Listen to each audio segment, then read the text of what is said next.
الله الرحمن الرحیم. ګرانو کتونکو، زیم عامر خان.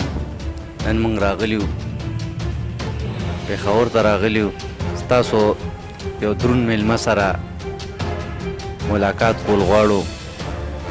راغلی دی چې موږ سره ملک صاحب ناست دی، یو بیل یې راوړی دی.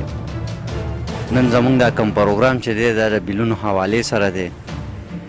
بیلونه ډېر زیات غټ غټ راغلي دي، عوامو کې دومره زور نشته دی، ډېره زیاته ګراني ده، غریبي ده.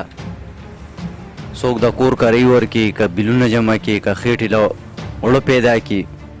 ملک صاحب هم نن دا فریاد راوړی دی او حکومت ته دا فریاد وړاندې کوي چې الله او رسول ته وګورئ، په دې عوامو باندې لږ رحم وکړئ، لږه غوندې کې ګزاره وکړئ.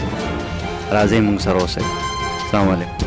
وعلیکم السلام. ملک صاحب څنګه یې؟ ښه های مجید.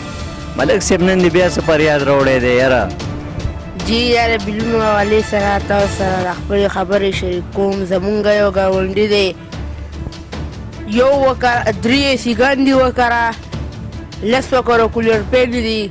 مړه زه به ته ده ووایم که نه، لکه د پاپړو کارخانې پې چلېږي. واودرېدله ټول وکره یو پکې دی او یو لیټ دی او یوه کمره ده او 10,000 روپۍ مالک تې کریلي، خو تاسو له به 1,500 او 50,000 بیل درکوي. دا انصاف دی، دا ستاسو قانون دی. ملک صاحب چېرته دا بجلو والا غلط شوي ني، هسې نه دغه کارخانې والا بیلې چې کوم دی دي کره ورکړی.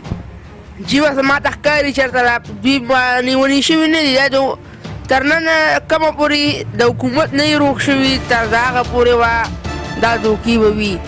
خدای دې دا مولانا هم غر کړي، خدای دې د عمران خان هم غر کړي، خدای دې د نواز شریف او کټا شریف هم غر کړي، خدای دې د بېنظیرې پارټۍ والا هم غر کړي. دا څنګه پارټیانې دي چې یو وایي زه به ارزاني راولم او بل به وایي زه ارزاني راولم، ستاسو په ارزانۍ کې مې چیازې وکړم. دا بیل دی، دا ګوره یو غریب سړي پسې راغلی دی، ښځه ملکانان دي، پرې وایي هغې دی خو بیا یې نه لي، هغې له خو دوکې ورځي، هغې له خو چلونه ورځي. غریب سړي له چل ورځي، غریب سړي له چل ورځي نه. ملک صاحب دا یو پکې لګېدلې او دې پسې چې کوم دی چې دا تاسو ته د سکرین په ذریعه ګورئ، دا بیل دی، دا د غریب کور دی، فقري پاتې کېږي. دا تقریبا د یوې میاشتې بیل دی او 30,000 روپۍ بیل ورپسې راغلی دی. هغه غریب دیاړیمار دی، مزدورکاره کس دی.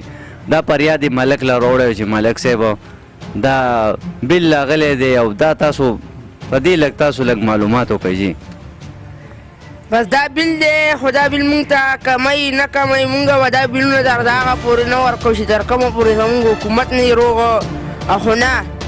او بجلو والا وایي مونږ او ګیسونو والا چې مونږ به د نه دا ملټري کوزي کو 100 پیرې کوزي کوي. مونږ له ښه چل راځي، کوټک ډانګې به ښه مضبوط کو دالا کې او دومره کسان درپسې راوباسو چې کسان نه د غلا بجلي م استعمالولی شو. ملک صاحب نور څه په زړه دې څه ارمان شته؟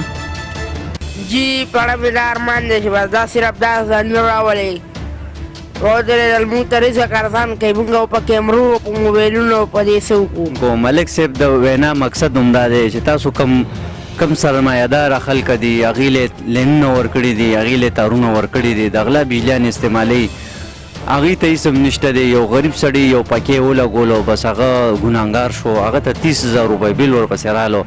ډېر ظلم دی، ناجیزه ده. الان کې دا علاقه هغه پخه غلام طرفونه دي، دې طرفونو ته زیات تر بجلي ویم نه، د هغې باوجود هم چې کوم دی 30,000 روپۍ ډېر ناجیزه ده، ډېر ظلم دی.